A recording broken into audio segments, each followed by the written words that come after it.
Hi there. I want to welcome you specially to this podcast today.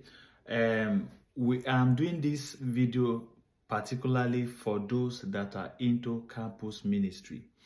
It's very important from experience, we share our experiences with people who are into the field so they can benefit from it. In 2010, I pioneered Rulers Campus Fellowship at Kogi State University, Ayingba, now PAO, Prince Abubakar Audu University, Ayingba. And from that 2010 till 2018, we recorded massive testimonies, great revival on campus. For those who went through Kogi State University between year 2010 and year 2015, can attest to the revival that was brought upon the campus through Rulers Campus Fellowship. So I feel it is very important I do a video where I can share some of the things, some of the kingdom principles that we applied that gave us that kind of revival on campus in our time. So if you are into campus ministry and you are looking for a way to navigate, you are looking for how you can run an effective campus ministry, this video is for you. If you are part of ESCO, you are not even a campus president, or you are part of ESCO, or you are a member of a campus fellowship in the university, polytechnic, college of education, you can be part of this video. You can share the video with your campus president, the secretary. Let them learn from what I'm about to share with you, because it's going to benefit you a lot. All right. So before I started campus fellowship in 2010 at the university, I used to have a friend who told me, man of God, let's go and join the biggest campus fellowship on campus, so we can just get some of their members, then we start from there.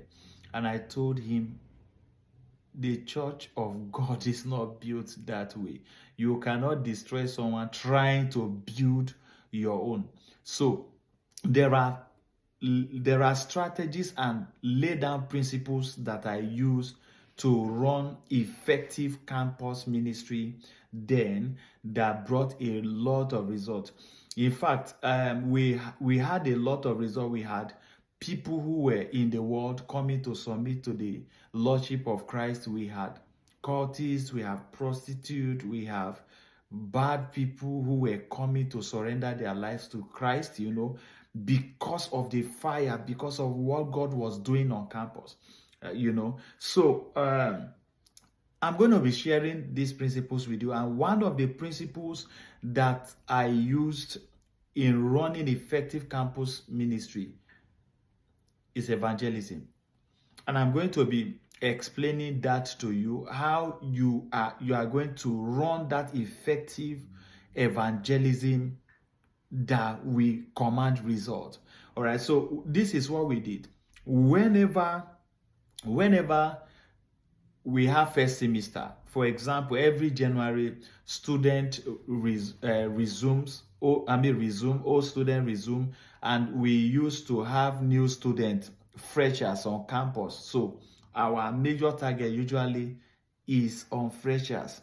All right, so you can look at that angle too. So those freshers that are coming to school are fresh, so you can now evangelize to them. You go to where they do their registration, you go to, you try to get their phone numbers.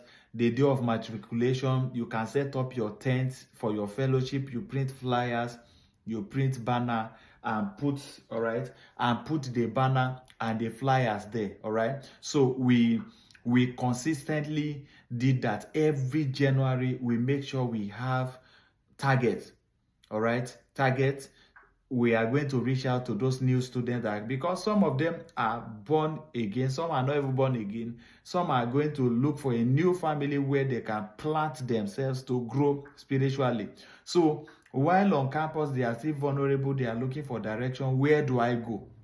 So those that approach them first, you have ability of bringing them in to be part of the family of the ministry, the fellowship where you pastor.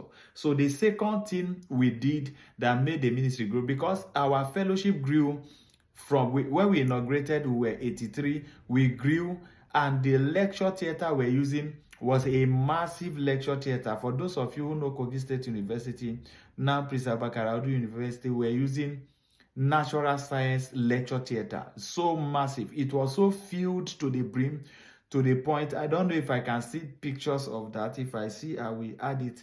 All right. So it was filled to the brim. People were sitting on windows. I remember there was a time we had to bring television to put at the extreme back for people to be able to see what is happening. So it was, everywhere was jammed. So I am talking out of experience. So the second strategy we now use was one-on-one, interpersonal.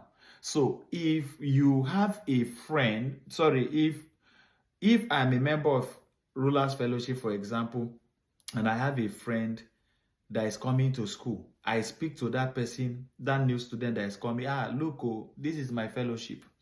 I want you to be part of our fellowship as you come, like that. Then we use family members too. If you are related to someone who is coming to school, the person you are related to as well will you talk to that person. Thank you. The person you are related to, you talk to that person. This is my fellowship. In fact, that is how I met my wife.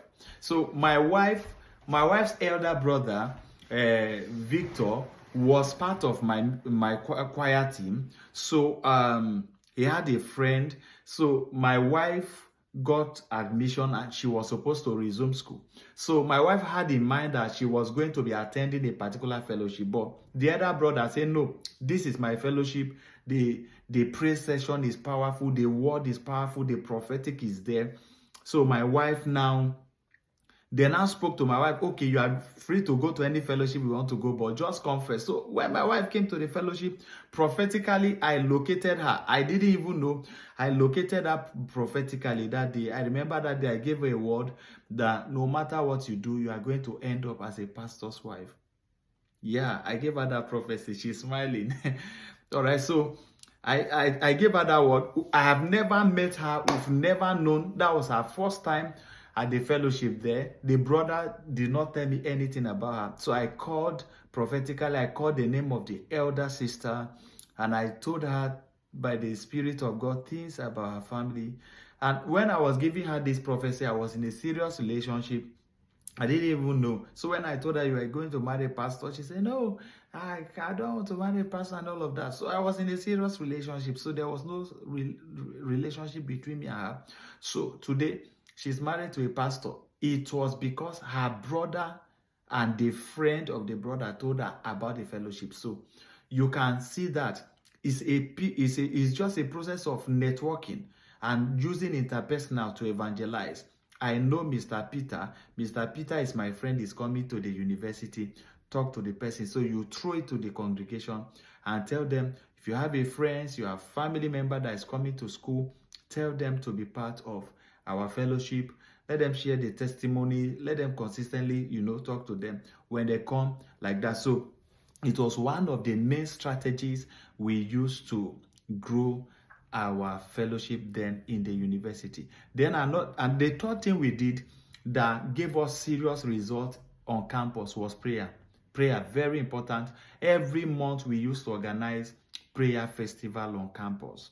That we usually do it every month, once in a month, and it's always Sunday evening, because our fellowship was Sunday, Tuesday, and Friday. So Sunday evening we used to have prayer festival where people come, you invite friends, people are going through a lot, they want to pray. So we're able to bring in people like that. So consistently we're doing that prayer, all right? We'll give room to prayer. People will come. I remember one day I raised one prayer point. Some brothers removed their shirt, climbed window. Some held chair, they were praying fervently. Another strategy we used again was workers all night. Very important. Workers all night. In our university days on campus, I had the choir members alone were over 200 people. The choir members alone were over 200 people. We had drama units, we have other units. So all the workers were about 300 to 400 people. 300 to 400 people. These are workers alone. We are not talking about the congregation yet. So we used to have workers all night once in a month, because we believe church cannot grow without prayer. There can't be revival without prayer. So consistently we're doing that. As we're doing that, people, we started growing. Then the fourth thing we did was that we taught our members the word. We had a Bible school, Destiny Encounter Bible Institute, where we taught our workers. Every worker must go through that Bible school, and consistently those who were willing to be discipled, we taught them the word to ensure that the word we preach reflects in their lives. All right. Then the next thing is that I grew it on gift. And listen, I am not encouraging you to do that, because over time I was able to make that correction on gift. The prophetic, there was heavy outburst of prophetic manifestation on campus, so I was still growing up in Christ. The maturity was not there. I will just come prophecy. I will prophesy from beginning till the end. I will not give attention to the word. But over time, I discovered that it was a mistake from my part, and I began to focus more on the word. As I began to teach the word, I began to prophesy. Then again, number 6, we gave emphasis to healing and the supernatural. Don't forget that. Healing and the supernatural. I remember one of our meetings, a lady who was having consistent headache, cockroach fell from her head physically, and she was healed on the spot. I remember a meeting, Sister Ruth was there. She was having eye problem. It was February 14th. I can never forget that date. And the Lord brought her by prophecy. While we were wearing eyeglass, she said she was having eye problem. I prayed for her. That was the end. She was healed on the spot. So we gave room to healing and supernatural manifestation. In one of our meetings, I had a strong leading that God, after God had healed a lot of people, God needed to fix gadgets. And I now announced that next week's service, if you have a gadget that is not working, handset, laptop, whatever it is, bring it. The power of God is going to fix it. You see, this is real.